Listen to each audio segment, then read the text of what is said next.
Hello everybody and welcome to the channel. If you're new here, please click on like and subscribe. If you've been here before, welcome back. I would appreciate it if you took a second to hit that thumbs up button and go to the bottom and leave me a comment. Let me know whether you like the video, don't like the video, any opinions you have. So this project, I'm making a tissue box cover. Basically, it should cost you around $2 for the wood and whatever paint you're going to put on it, and maybe a couple brad nails and a few drips of glue here and there.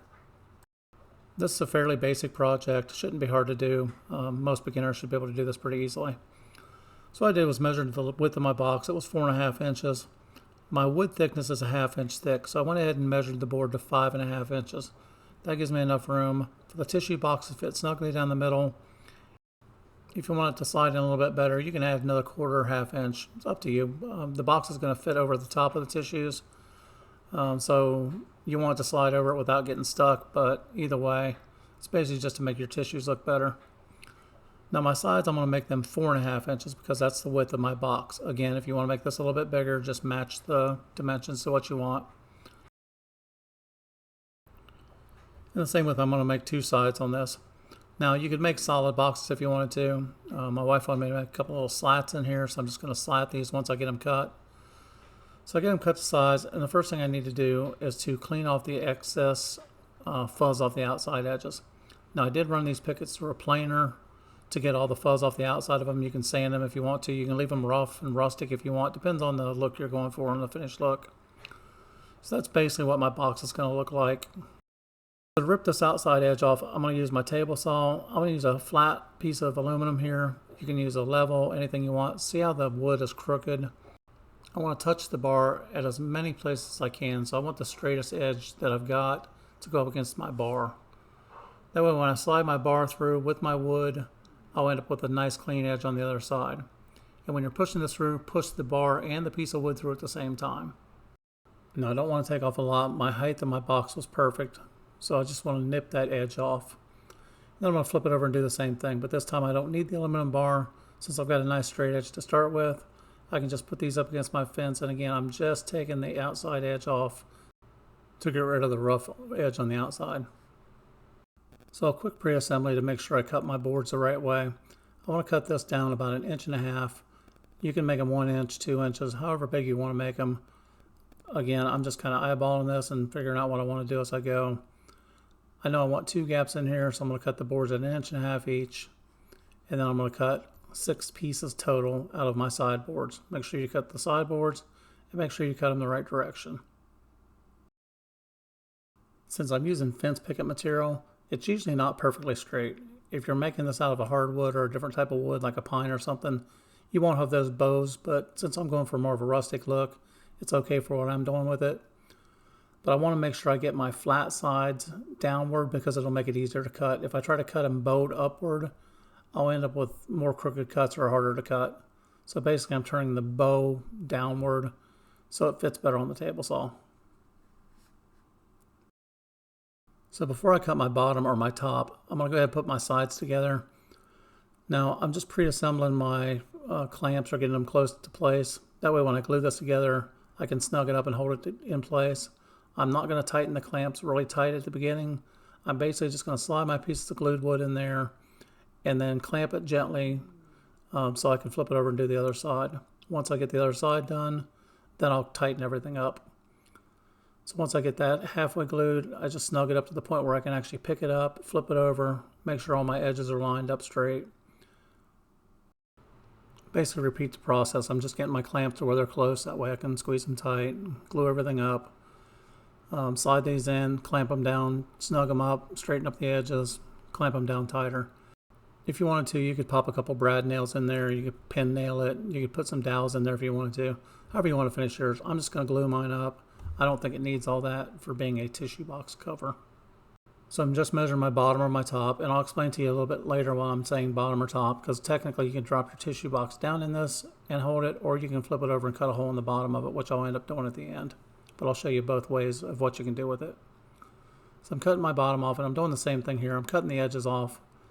I need 5.5 inches wide. This thing's a little bit over 5.5 inches, so I'm just taking the outside edge barely off of that. So I got a nice clean look on the outside. And since I'm planning on painting it, it'll save me a little bit of sanding. I'm not going to sand this down a lot, but I am going to sand it down to where I got a nice smooth edge. I'm going to round my edges off and things like that in a little bit.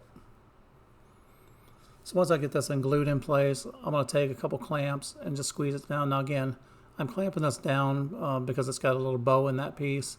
As you can see, when I put the clamp in it, it kind of squished out the glue a little bit. And I'm also going to brad nail this in place. Now I see a weak spot up on the corner, and I blew it off knowing that it was probably going to blow off because it was more of a hardened, dry piece of wood. I kind of knew that was going to happen, but I need a nail somewhere in that area to hold that corner down tight.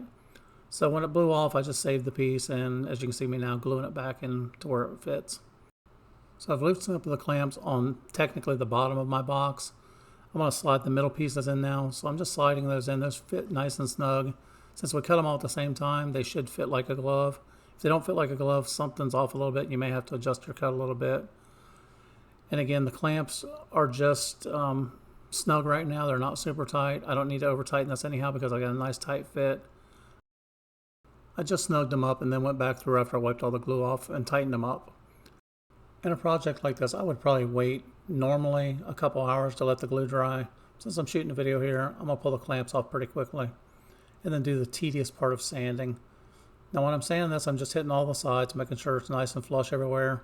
And then I'm going to take the sander, I'm going to round the edges off. So I'm actually going to round over those corners by doing that. And by making that circular motion, I'm not digging into the wood. I keep the sander moving. And basically I'm just rolling the corners and rolling the edge over. Now you can do that with a little handheld router if you wanted to. But since it's really soft wood, it rolls over just fine. And there's no sense in getting another tool out to do something like that when I can just roll it by hand. Again, just make sure your sander is moving the entire time. You don't want to stop in one place unless you're trying to dig out a high spot or something like that, or trying to flush it up a little bit. And since I wasn't patient enough to wait for my glue to dry, I knocked my little corner chip off again. So I'm going to check which way it fits, whether I'm upside down or right side up. You should be able to feel it. It should fit right back in the way it was when it blew off. Once you get the right position, I'm going to overglue it this time and glue all the edges. Put it back in there and just clamp it down and let it set for at least an hour, maybe. One more small thing to fix. I've got a brad nail pop on the side here, so I'm just taking a small flathead screwdriver and pushing it down in there. If you need to take a hammer and tap it a little bit, you can tap it in place. I'm taking some wood glue, putting it in my palm. Unfortunately, I didn't have the camera in the right position, but took some sawdust, mixed it up into the wood glue, and basically made some wood putty out of it. So this is where I was talking about top and bottom earlier. You can take your tissue box and drop it down here and leave it like it is, and just pull your tissues up out of there, depending on the look you're going for. In all actuality, it's a finished product now. Besides painting and decorating however you want, you can put some flowers on there, you can put some noses on there, however you want to decorate the sides of it. And since I'm going to paint mine and not stain it, I'm not too worried about the edge at the bottom, like the crack at the bottom. A little bit of wood filler, fill that in, paint it, you'll never see it. So while everything was drying up, I basically took it outside, shot some white primer on it just so it would be primed. That gave my glue some time to dry, and I'm going to go in here now, and I'm going to cut the holes in the top for the tissues to pull through. So I'm going to sand this, round the edges over on it so it's nice and smooth like the other sides were. Once I get them rounded out, I'm going to measure, find the center of my box, and I'm going to take an 1.5-inch drill bit. Now you can use whatever size you want. I'm just kind of looking at the top of the tissues and deciding how big a hole I think it should need in there. Again, 1.5-inch bit. I'm going to mark 2 little spots to the left and the right. I want to kind of make an egg shape out of this. It doesn't have to be 100% perfect. You're still going to have to take a jigsaw or something like that to saw them out. Even if you got the holes perfectly straight across from each other, there'll still be a little groove in the middle, as you'll see, that you'd have to take out. So I'm just taking my jigsaw now and making an oval out of that. There's no right size, no wrong size. Again, just whatever size you think looks good. And I'm using a little drum wheel sander I've got for my drill just to make that easier on me. You can take sandpaper if you wanted to and sand it out. The good thing about the drum sander is if those edges aren't perfectly oval shaped, the drum sander will fit in those grooves pretty well and help you make a good oval shape out of it. As you can see, I can't get my sander in that way, so I'm going to take my drum sander, turn it on its side a little bit, and just drum sand that out. And again, I'm just rolling the edge a little bit so there's no sharp edges or anything on there. If someone reaches in and get a tissue, they don't end up with a splinter or cutting their finger up on it. Sand the top off again. And the same thing I did before, except I got it on video this time. This needed to be a little bit more glue in there. It was a little bit dry, but I'm just covering up my brad nails here. So I'm taking the tacky spots, and the brad nails are sunk down and they're pretty good, so I'm actually getting wood down in the hole where the brad nail is. You could fill this with wood putty if you wanted to, but that's the fast, inexpensive way of filling up the holes.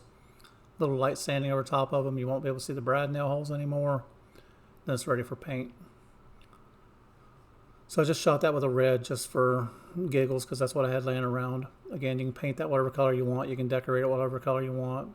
You could stencil the side of it. And it's ready to go. Take your tissue box, slide it over the top, push it down on there, and you're all set. That entire project took about 45 minutes to an hour to finish. It's a great little project if you're new at woodworking or just beginning or trying to find something to do for a little hobby. Thanks again for watching, and please click that subscribe button.